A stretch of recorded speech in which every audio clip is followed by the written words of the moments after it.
नमस्कार, मैं कुंदन गुप्ता एक बार फिर से आप सभी का स्वागत करता हूं गुरुकुल.com के इस चैनल में। आज के इस वीडियो में हम देखेंगे 12th क्लास हिंदी के जो सेकेंड चैप्टर है, जो सूरदास का चैप्टर है, और उस चैप्टर का लाइन बाय लाइन हिंदी अर्थ जानेंगे। साथ ही साथ ऑब्जेक्टिव यानी जो कवि के बारे में भी जानेंगे। इसलिए आप अच्छा तरीका से इसको देख लेना, और मैं आपको बता रहा हूँ कि पूरी तरह से अगर आप देख लेते हो तो एग्जाम में जो भी क्वेश्चन बनेंगे, चाहे सब्जेक्टिव हो चाहे ऑब्जेक्टिव हो, वो सारा कंप्लीट हो सकते हैं। और यदि आप पिछला वीडियो नहीं देखे हैं यानी मलिक मोहम्मद जायसी का करबक का, तो डिस्क्रिप्शन में इसका लिंक दे दिए हैं, वहाँ से भी आप देख सकते हैं। बहुत ही अच्छा तरीका से समझाया गया है, और आप इसे समझ लेते हो तो आपको किसी प्रकार का कोई डर नहीं रहेगा। तो देखिए, सबसे पहले जो है सूरदास, और सूरदास के कविता को जानने से पहले मैं इनके बारे में बताऊंगा।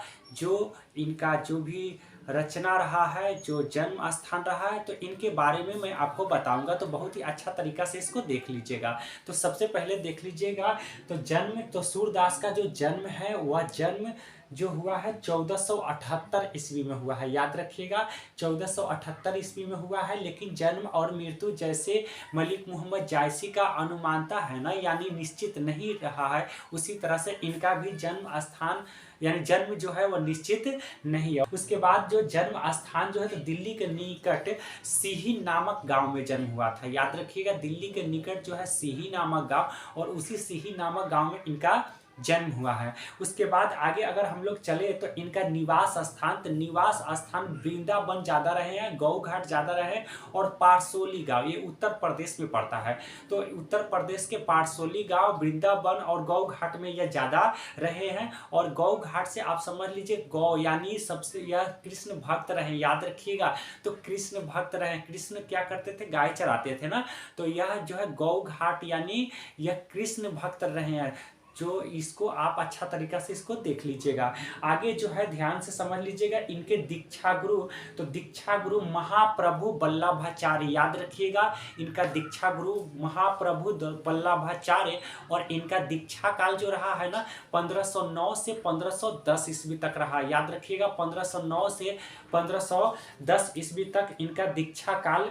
आगे जो देखिएगा, तो विशेष तो इनके बारे में जन्म से अंधे थे। याद रखिएगा, यह जन्म से अंधे थे, और कहा जाता है कि बड़े हो जैसे जैसे बड़े हुए तो अंधे हो गए। लेकिन इनका अनुमानता है, आप समझ लीजिए, सूरदास यानी पूरी तरह से यानी सूर थे, यानी जन्म से ही अंधे थे। इसके पहले तो हम लोग मलिक मोहम्मद जायसी में जाने हैं कि वह सिर्फ और सिर्फ एक आंख से ही अंधे थे, लेकिन यह जो थे दोनों आंखें से अंधे थे, यानी सूरदास। इसलिए इनका नाम भी जो है वह सूरदास, यानी पूरी तरह से इनको दिखाई देता नहीं था। उसके बाद आगे अगर हम लोग कहें तो इनके कृति के बारे में जान लीजिए, तो सूर सागर, साहित्य लहरी, राधार सकेली और सूर सावली। तो देखिए, ध्यान से समझ लीजिएगा इनका कृति तो बहुत ही आसान है कि इनके नाम पर ही इनके कृति है। याद रखिए, सूर सागर इन्हीं का कृति है, तो सूरदास का ही कृति होगा ना। उसके बाद देखिएगा साहित्य लहरी और सूर सावली, तो सूर सावली भी याद हो जाएगा। साहित्य लहरी क्योंकि स अक्षर से इनका नाम जो है शुरू है, और स अक्षर से इनका कृति भी होगा। और एक कृति को याद रखिएगा, राधार सकेली। क्या? राधार सकेली। तो राधा किसके है? कृष्ण के हुए ना, और कृष्ण किसके है?